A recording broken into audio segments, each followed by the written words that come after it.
तानाशाही नहीं चलेगी, नहीं चलेगी, नहीं चलेगी, नहीं चलेगी।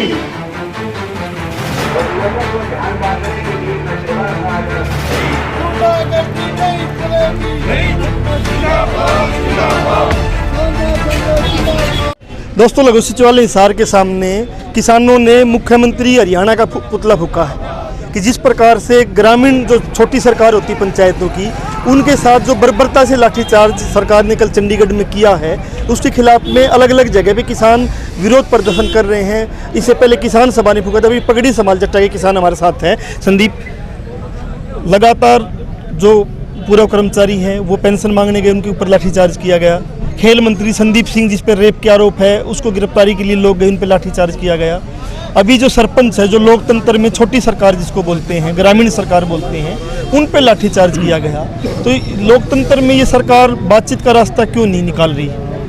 देखिए, सरकार लगातार, जब से खासकर बीजेपी सरकार सेंटर का मामला हो चाहे हरियाणा का मामला हो, राज्य में आई है, तब से लगातार इस तरह के लाठीचार्ज लगातार किसानों पे, मजदूरों पे, कर्मचारियों पे, नौजवानों पे, छात्रों पे और अभी सरपंचों पे ई टेंडरिंग का जो मामला है, ई टेंडरिंग लेके आई है। ये सरकार द्वारा भ्रम फैलाया जा रहा था कि ये इससे भ्रष्टाचार बढ़ेगा, लेकिन हमें लगता है कि सरकार अपने चैतों को फायदा पहुंचाने के लिए ई टेंडरिंग लेके आई है। ठेकेदार सारे के सारे इन्होंने अपने रिश्तेदार बना रखे हैं, उनको टेंडर देने के लिए सरकार ई टेंडरिंग लेके आई है। पिछले लगातार 1 महीने से पूरे हरियाणा के सरपंच इस पर प्रदर्शन कर रहे थे, कहीं उनके धरने चल रहे थे। जब वो इसी मांग को लेकर कल चंडीगढ़ में पूरे हरियाणा के सरपंच इकट्ठे हुए और उन्होंने सेम हाउस की तरफ घेराव, सेम हाउस की तरफ चलना शुरू किया, तो वहाँ पे पुलिस ने। संदीप, मेरा सवाल ये है कि जिस प्रकार से हर जगह ठेकेदार लिया है कि नौकरी करनी है, कर्मचारी लगाने, ठेकेदार ले आए, सफाई कर्मचारी लगाने हैं, ठेकेदार के थ्रू ले आए, हर जगह जब ठेकेदार ले आए, अभी सरपंचों के अंदर भी ठेकेदार लिया है, तो फिर ठेकेदार के थ्रू ये सरकार क्यों नहीं ठेकेदार पे आ जाए? बिल्कुल, फिर लोकतंत्र कहाँ रहेगा? ठेके की सरकार भी ले आती है। बिल्कुल, आपकी बिल्कुल सही बात है। ये जब सारी चीज़ें प्राइवेट हो जाएंगी तो फिर हम सरकारी का क्या करेंगे?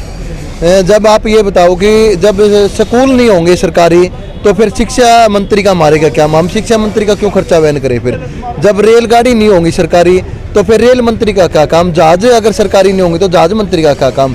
यह अगर जब सारी चीज़ें ठेके पर ला रही है, तो फिर हरियाणा का सीएम क्यों नहीं एक ठेके पे रखा जा सकता है? 5,000 रुपये में कोई भी रह जाएगा हरियाणा में।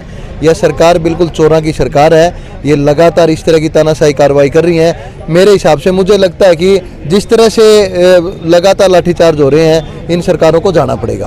कि सरपंचों ने जिस प्रकार से सरपंचों को चोर बता दिया, वो चुन के आए हैं, अभी तक कोई ग्रांट नहीं आई है, और सरकार ने बोला कि मंत्री ने बोला, पंचायत मंत्री ने, सरपंच चोर हैं, या ये अपना भ्रष्टाचार जारी रखने के लिए ये इस पे विरोध कर रही है टेंडरिंग का। तो चोर कौन है? चोर तो आप देख ले भाई साहब, 2 साल इलेक्शन कौन करवाया? जब चोर कोना, जब तो सरपंच को नहीं है। सारा अड़ंगा खा गए, जो पंचायत में पैसे पड़े हुए कहाँ गए? हर गांव में 20-30 लाख रुपए बोली भी हुई है और भी हुए, कहाँ गए? वे कौन खा गया पैसे? चोर तो ये तो आपका कौन खतर बता रहे हैं? चोर तो सरपंचों को, सरपंच ने तो कोई काम ही नहीं किया अभी तक। और सरपंच कोई ऐसे थोड़ा ये नहीं आ गया सरपंच बन गया, चुनिया हुआ है। वो गांव का जो उसके लाठी हुई लग गई है, वो सारे गांव का लग गई है, हर गांव का मान लो लग गई है। न्यू थोड़ा ही वो 2/3 बहुमत जीत रहे सरपंच है, ऐसे थोड़ा ही है भाई साहब। हर बंदे के लगी है, मजदूर कर लो, किसान कर लो, हर बंदे के लाठी लगी है, तो हम तो फिर लड़े तो गई। मेरा एक और सवाल है कि ये जो सरपंच है, क्या ईमानदारी से, क्योंकि बहुत बार मैं देखता रहा हूँ यहाँ प्रदर्शन करने आएंगे, पीछे से जेजेपी बीजेपी जो सत्ता में, उसके मंत्रियों को घर में बैठा के चाय पानी पिलाएंगे, क्या अभी जो लाठीचार्ज हुआ उसके बाद से लग रहा है आपको कि ये सरपंच गाँव में इन मंत्रियों को, सरकार के आदमी को नहीं घुसने देंगे? ऐसा कुछ लग रहा है आपको? हम तो घुसने नहीं देंगे हमारे सरपंच तो, और एक आधा चमचा हो ही है सर, ये सबने पता है। सरकार का चमचा हो भी 2-4, नहीं तो कल 26 कह रहे थे, 26 तो मार्केट में बैठे हैं, तो इसे नहीं बर्फी खुआना रहे नहीं पाजेंगे। लेकिन मेरा सवाल ये है, सोमवीर पिलानी अभी हमारे साथ है सर, इधर आज एक बार। किसान आंदोलन में हमने एक देखा था कि जब किसान बड़े लेवल पे लड़ रहे थे, तो हो सकता है कुछ किसान सरकार के पक्ष में भी गए होंगे, लेकिन बड़े लेवल पे मंत्रियों का, सांसदों का, विधायकों का विरोध किया गया जो सरकार में बैठे थे। क्या अब भी ऐसा कुछ हो पाएगा, या यहाँ प्रदर्शन किया, वहाँ जाके उनके साथ चाय पी, बर्फी खाई, ऐसा होगा? नहीं, ऐसा नहीं होगा। 2024 चुनाव से पहले ये जो अगला साल और ये साल जो है, पूरा इसमें आंदोलन होगा, जन जन का आंदोलन बनेगा, और इस सरकार को उखाड़ने का काम ये लोग करेंगे। क्यों? क्योंकि साहब मेरा सवाल ये है कि आंदोलन होते हैं, आंदोलन के बाद में यही आंदोलन करने वाले लोग, बहुमत में बता रहा हूँ मैं, खासकर सरपंचों की, उन्हीं के साथ बैठ के चाय होका पानी सब पीते हैं, उनका मान सम्मान करते हैं, जो लोकल विधायक है जो आज सरकार में है। तो वो जब तक चीज़ नहीं टूटेगी तो क्या मान सकते कि आंदोलन जीत पाओगे? कोशिश जारी रहेगी, लेकिन वो भी समझेंगे इस बात को। पूरी पब्लिक, जब तक पूरी जनता जागरूक नहीं होगी तो इस तानाशाह सरकार से छुटकारा नहीं मिलेगा, ना हरियाणा में और ना केंद्र में। लोगों को उठना पड़ेगा, अपने होश संभालने पड़ेंगे, क्योंकि ये प्रपंच हैं इनके।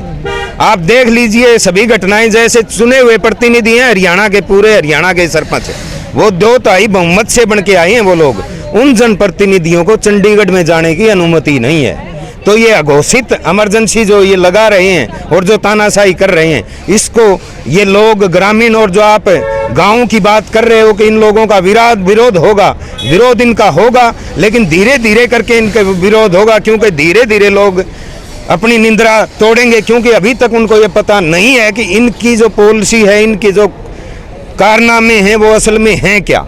धीरे धीरे आगे आएंगे। और ये कि नेताजी, किसान नेता का मानना है कि धीरे धीरे सब कुछ होगा, जबकि सरकार का जब एक रिकॉर्ड देखोगे, शुरुआत में जब किसान 3 खेती कानूनों के खिलाफ दिल्ली जा रहे थे, इसने जो अति की थी, जिस प्रकार से बैरिगेटिंग की थी, बड़े बड़े पत्थर रख दिए गए थे, कटीले तार रख दिए गए थे, रोडों को खुदवा दिया गया था इस सरकार ने, और वाटर कैनन से पानी मारा गया था, ठंड के दौर में लाठियाँ मारी गई थी। उसके बाद जिसने भी आंदोलन किया है उस आंदोलनकारियों पर लगातार लाठियाँ बरसाई गई है, और अभी सरपंचों पर भी लाठियाँ बरसाई गई है। अब तक मुझे समझ नहीं आता कि सरपंच या जो आंदोलन करने वाले लोग हैं वो सरकार का चरित्र क्यों नहीं समझ पा रहे हैं, और यहाँ आंदोलन करते हैं, इसके बाद में पीछे से जाके अगर वो फिर उन्हीं एमएलए, विधायक, सांसद या सरकार में बैठे नुमाइंदों के साथ चाय बर्फी खाएंगे, तो कहीं ना कहीं वो आंदोलन को ही नुकसान हो रहा है। तो फिर ये लाठियाँ लगती रहेगी, आंदोलन कामयाब नहीं होगा। जनमंच के साथ आप बने हुए थे, नई अपडेट के साथ फिर हाजिर होंगे।